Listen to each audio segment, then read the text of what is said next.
एका सविस्तर बातमीने करूयात। राज्यातील दोन्ही शिवसेनेतील वादाचा आता नवा अंक सुरू झालेला आहे। शिवसेनेनं नुकतंच सदस्यत्व अभियान सुरू केलंय, मात्र या अभियानाच्या बॅनरमधनं ठाकरेंच्या शिवसेनेला डिवचण्यात आलं। बघूयात।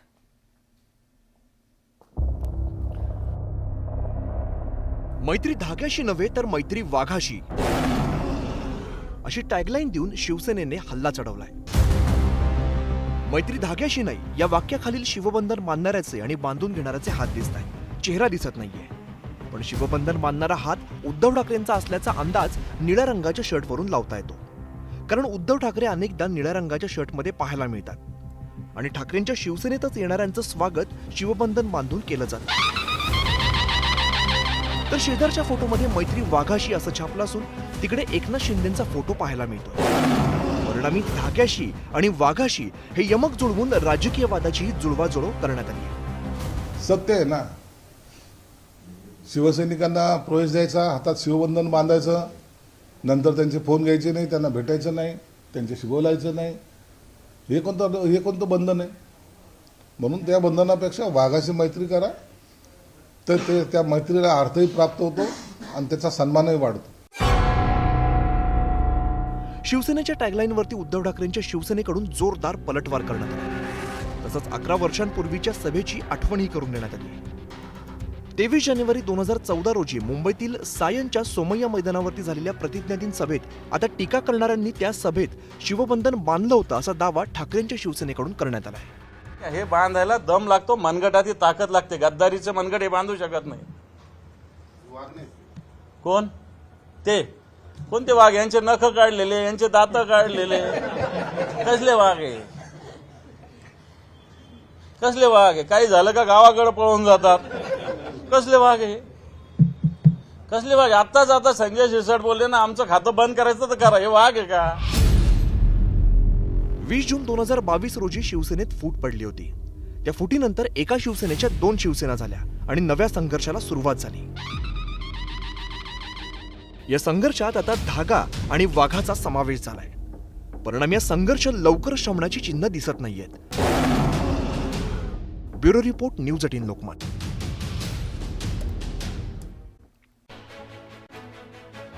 राष्ट्रवादी काँग्रेसनं गौरवशाली महाराष्ट्र महोत्सव या कार्यक्रमाचं आयोजन केलं होतं आणि यामध्ये राज्यातील माजी मुख्यमंत्र्यांच्या सत्काराचं आयोजन करण्यात आलं। मात्र माजी मुख्यमंत्री एकनाथ शिंदेंनी या कार्यक्रमाला गैरहजेरी लावली। एकीकडे मुंबईमध्ये सत्कार सोहळा होत असताना दुसरीकडे शिंदेंनी मात्र दरेगावातल्या एका कार्यक्रमाला उपस्थित राहणं पसंत केलं।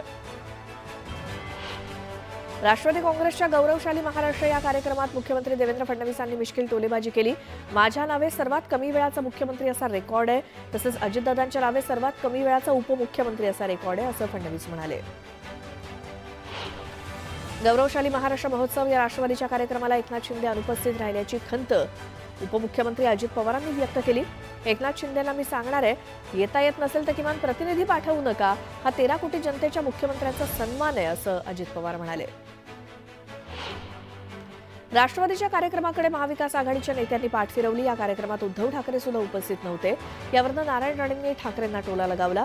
उद्धव ठाकरे मुद्दाम आले नाहीत, परतीचं तिकीट मिळालं नाही कारण यायची इच्छा नव्हती, असं म्हणत राणेंनी उद्धव ठाकरेंना पुन्हा डिवचलं। सुरुवातीच्या बॅट्समननं नीट स्कोअर केला तर मॅच सोपी होते। महाराष्ट्राचा पाया यशवंतराव चव्हाण आणि शरद पवारांनी रचला, म्हणून देवेंद्र फडणवीसांना चांगले षटकार मारता येत आहेत, असं विधान अशोक चव्हाणांनी केलं। अजित पवारांनी कठीण परिस्थितीत राज्याचा गाडा हाकला, अशी स्तुती त्यांनी केली। गाळमुक्त धरण, गाळयुक्त शिवार या योजनेचा शुभारंभ दरेगावामध्ये पार पडला। उपमुख्यमंत्री एकनाथ शिंदे आणि अभिनेते नाना पाटेकर यांच्या उपस्थितीत या कार्यक्रमाचा शुभारंभ पार पडला। यावेळी नाना पाटेकरांनी उपमुख्यमंत्री एकनाथ शिंदेंचं तोंड भरून कौतुक केलं। राजकारणामध्ये कोण कोणाचा कायमचा शत्रू नसतो आणि कोण कोणाचा कायमचा मित्र देखील नसतो, असं उपमुख्यमंत्री अजित पवार म्हणाले।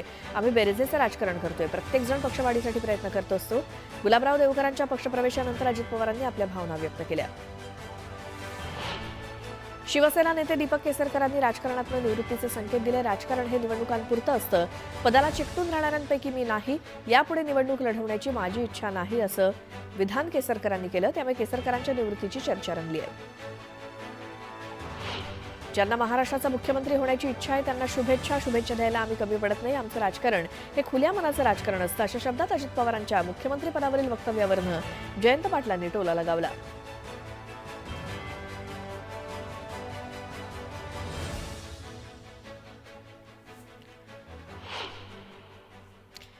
आणि यानंतर एक मोठी बातमी बघूयात. राष्ट्रवादी काँग्रेसनं राज्यातील माजी मुख्यमंत्र्यांच्या सत्काराचं आयोजन केलं खरं, मात्र या कार्यक्रमामध्ये चर्चा रंगली ती माजी मुख्यमंत्री एकनाथ शिंदेंच्या गैरहजेरीची. एकीकडे मुंबईमध्ये हा सत्कार सोहळा होत असताना दुसरीकडे शिंदेंनी मात्र दरेगावातील एका कार्यक्रमाला उपस्थित राहणं पसंत केलं. या कार्यक्रमाचं एकनाथ शिंदे यांना देखील निमंत्रण देण्यात आलेलं होतं, मात्र शिंदे यांनी आपण नियोजित दौऱ्यामुळे या कार्यक्रमाला येऊ शकणार नाही असं कळवल्याचं खुद्द अजितदादांनी सांगितलं.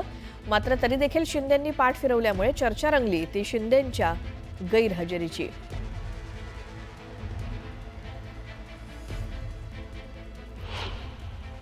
तुम्ही देवेंद्रजींना तसंच आमच्या राणेसाहेबांना, आमच्या अशोकरावांना मी मनापासून धन्यवाद देतो, मनापासून आभार मानतो.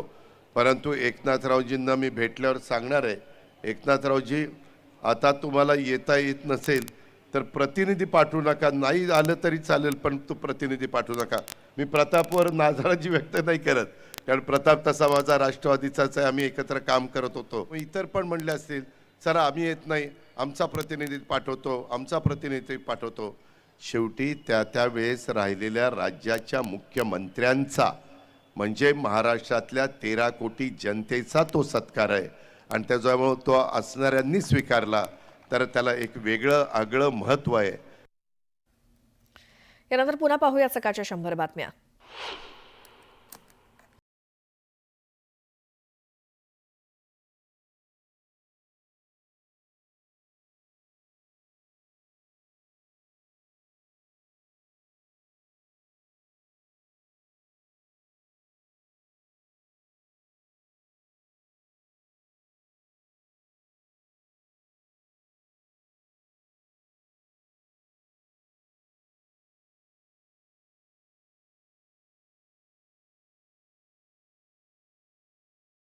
कामाचं नियोजन झालेलं नाही, कामाचा कोणताही दर्जा नाही अशी कबुली ग्रामविकास मंत्री जयकुमार गोरेंनी दिली. या कामाच्या ठेकेदारांवरती कारवाई होणारच असा इशारा त्यांनी दिला. चिपळूणमध्ये उद्योगमंत्री उदय सामंत यांनी अधिकाऱ्यांचा चांगलाच समाचार घेतला. कामात दिरंगाई करणाऱ्या अधिकाऱ्यांवरती कारवाईचा इशारा देत रत्नागिरी जिल्ह्यातील विविध विभागांच्या कामाचा मंत्री सामंत यांनी आढावा घेतला. 100 दिवसांच्या कार्यालयीन सुधारणा मोहिमेमध्ये अमरावती जिल्हा नापास झालाय. पहिल्या 5 मध्ये जिल्ह्यातील एकही अधिकारी नाही. पालकमंत्री चंद्रशेखर बावनकुळे वारंवार बैठका घेऊन सुद्धा अमरावती जिल्ह्याला अपयश आलंय. मुंबईमध्ये प्रवास करणाऱ्या लाखो रेल्वे प्रवाशांसाठी आणि विशेषतः नीट परीक्षेला सामोरे जाणाऱ्या विद्यार्थ्यांसाठी आनंदाची बातमी. परीक्षा असल्यामुळे आज मध्य आणि हार्बर मार्गावरती मेगा ब्लॉक नाही. पहलगाममधील दहशतवादी हल्ल्याचा तपास एनआयएनं हाती घेतलेला आहे. यावेळी हल्ल्यादरम्यान हुआवेई सॅटेलाइट फोन पहलगाम परिसरामध्ये वापरल्याचं सुरक्षा यंत्रणांच्या तपासात समोर आलंय. हुआवेई हा एक चीनी कंपनी असून हिंदुस्थानात या फोनला बंदी आहे, त्यामुळे या हल्ल्याचं चीन कनेक्शन असल्याचा संशय देखील वर्तवला जातोय. पहलगाममधील दहशतवादी हल्ल्यानंतर भारत आणि पाकिस्तान यांच्यात संघर्ष सुरू आहे. भारतानं पाकिस्तान विरोधात कठोर पावलं उचलली आहेत. यामध्ये आता जहाजांवर सुद्धा बंदी घालण्यात आली आहे, त्यामुळे भारतानं पाकिस्तानची मोठी कोंडी केली आहे. पहलगाम दहशतवादी हल्ल्यानंतर भारत आणि पाकिस्तान यांच्यातला तणाव शिगेला पोहोचलेला आहे. यातच सीमा सुरक्षा दलाच्या जवानांनी राजस्थानातील भारत पाकिस्तान आंतरराष्ट्रीय सीमेवरनं एका पाकिस्तानी रेंजरला ताब्यात घेतलंय. नवी मुंबई हे महावितरणला राज्यात सर्वाधिक महसूल मिळवून देणारं शहर बनलंय. असं असताना सुद्धा या ठिकाणी सर्वसामान्य नागरिकांना वीज बिल भरून देखील वीज पुरवठा खंडित होण्याच्या प्रकारांना सामोरं जावं लागतंय. पुणे जिल्ह्याच्या तापमानात 2 अंशांनी घट झाली आहे, तर पुढील 4 दिवसात पावसाचा अंदाज वर्तवण्यात आलाय. त्यामुळे पुणेकरांना उकाड्यापासून काहीसा दिलासा मिळालाय. महाबळेश्वरमध्ये 3 दिवसीय पर्यटन महोत्सवाचं आयोजन करण्यात आले. यावेळी मंत्री शंभूराज देसाई यांच्या उपस्थितीत शोभायात्रा काढण्यात आली. मोठ्या संख्येनं पर्यटकांनी हजेरी लावली. मालवणीमध्ये एका कारखान्याला आग लागल्याची घटना घडली. अग्निशमन दलाच्या मदतीनं आगीवरती नियंत्रण मिळवण्यात यश आलंय. सुदैवाने यात कोणतीही जीवितहानी झाली नाही. शिक्षक भरतीच्या दुसऱ्या पात्र उमेदवारांना प्राधान्यक्रम नोंदवण्यासाठी आणखी एक संधी मिळणार आहे. त्यामुळे भरती प्रक्रियेत सहभागी होऊ न शकलेल्या उमेदवारांना पुढच्या आठवड्यात प्राधान्यक्रम तयार करण्याची सुविधा खुली होणार आहे. शिक्षक अभियोग्यता आणि बुद्धिमत्ता चाचणी परीक्षा देण्यासंदर्भातील तरतुदींमध्ये सुधारणा करण्यात आली आहे. नव्या सुधारणेनुसार शिक्षक निवडीसाठीच्या शेवटच्या सत्रातील आणि शेवटच्या सत्रातील अंतिम परीक्षा देणाऱ्या विद्यार्थ्यांनाही टेट परीक्षा देता येणार आहे. डिजिटल इंडियाला प्रोत्साहन देण्यासाठी ऑनलाईन व्यवहारांवरती भर दिला जातो. मात्र असं असताना दुसरीकडे नागपूर जिल्ह्यातील पेट्रोल पंप चालकांनी डिजिटल पेमेंट न स्वीकारण्याचा निर्णय घेतलाय. 10 मे पासून जिल्ह्यातील कोणत्याच पेट्रोल पंपावरती डिजिटल पेमेंट स्वीकारलं जाणार नाही. पुणे महापालिकेनं यंदा मिळकत कराची बिलं 1 मे पासून पाठवायला सुरुवात केली असली तरी शहरातील 13,590 मालमत्ताधारकांनी एप्रिल महिन्यात कर भरला असून त्यांच्याकडनं 49,06,00,000 रुपयांची रक्कम महापालिकेच्या तिजोरीत जमा झाली आहे. केदारनाथ पाठोपाठ बद्रीनाथ मंदिराचे दरवाजे सुद्धा आज उघडत आहेत. मंदिरावरती आणि सिंहद्वारावरती फुलांची आकर्षक सजावट करण्यात आली आहे. बद्रीनाथ मंदिरात दर्शनासाठी उत्तर प्रदेश, दिल्ली, गुजरात, राजस्थान, महाराष्ट्रातलं भाविक दाखल झाले. हरभऱ्याला सद्यस्थितीत हमीभावापेक्षा समाधानकारक दर मिळतोय. काल हरभऱ्याची 17,000 क्विंटलची आवक झाली. जळगाव बाजारात लाल हरभऱ्याला सर्वाधिक असा 9,000 रुपये क्विंटलचा दर मिळाला. राज्यातील बाजार समितीमध्ये गव्हाची 7,356 क्विंटल आवक झाली. त्याला सर्वसाधारण दर 2,703 रुपये प्रति क्विंटल मिळाला. राज्यातील कांदा बाजारात 1,27,000 क्विंटल कांद्याची आवक झाली. यात उन्हाळ कांद्याची नाशिक जिल्ह्यात 71,000 क्विंटल तर सोलापूर बाजारामध्ये लाल कांद्याची 19,000 क्विंटल आवक झाली. राज्यातील बाजार समितीमध्ये तुरीची 19,345 क्विंटल आवक झाली. त्याला सर्वसाधारण दर हा 6,695 रुपये प्रति क्विंटल मिळाला.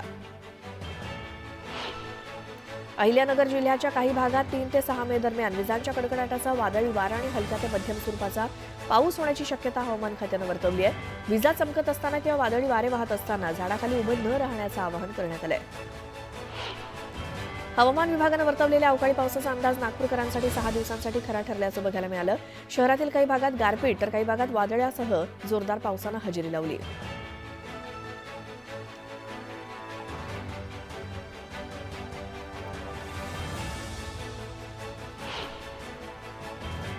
मुंबईमध्ये बुलेट ट्रेनच्या कामाला वेग आलेला आहे. बीकेसीतील स्टेशनसाठीच्या खोदकामाचं 76% काम पूर्ण झालंय. यावेळी रेल्वे मंत्री अश्विनी वैष्णव यांनी कामाची पाहणी केली. देशातील सर्वात मोठी वैद्यकीय प्रवेश परीक्षा अर्थात नीट यूजी आज होतीये. दुपारी 2 ते 5 दरम्यान होणाऱ्या या परीक्षेत गैरप्रकार टाळण्यास परीक्षा केंद्रावरती नॅशनल टेस्टिंग एजन्सीनं विशेष उपाययोजना केली आहे. यात कायदेशीर कारवाईसह संबंधितांना परीक्षेला बसण्यावर 3 वर्षांसाठी बंदीच्या शिक्षेचा समावेश आहे. मध्य रेल्वेवरील मोटरमनने आजपासून पुकारलेलं ओव्हरटाईम बंद आंदोलन मागे घेतलंय. त्यामुळे मुंबईकरांना मोठा दिलासा मिळालाय.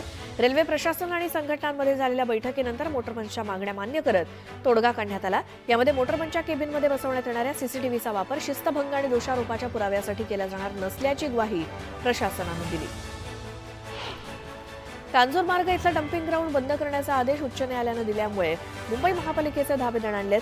महापालिकेकडे सध्या कचरा टाकण्यासाठी एकही पर्यायी जागा नाही. अशातच नव्या जागेचा शोध घेऊन तिथे डम्पिंग ग्राउंड सुरू करण्यासाठी किमान 2 वर्ष लागतील असं सांगण्यात येत आहे.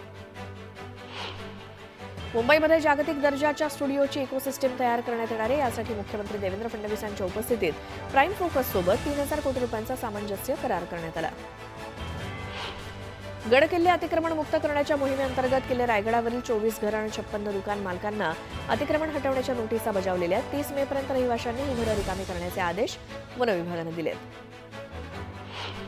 राष्ट्रीय शिक्षण धोरण 2020च्या अनुषंगानं विद्यापीठ अनुदान आयोगानं विद्यापीठ आणि महाविद्यालयांना अभ्यासक्रमामध्ये सुधारणा करण्याच्या सूचना केलेल्या आहेत. त्यामुळे नवकल्पना आणि तंत्रज्ञानातील प्रगती सतत विकसित होत असून या गतीशी सुसंगत अभ्यासक्रम असणं अत्यावश्यक आहे. त्यामुळे त्या दृष्टीनं सुधारणा कराव्यात असं यूजीसीनं स्पष्ट केलंय.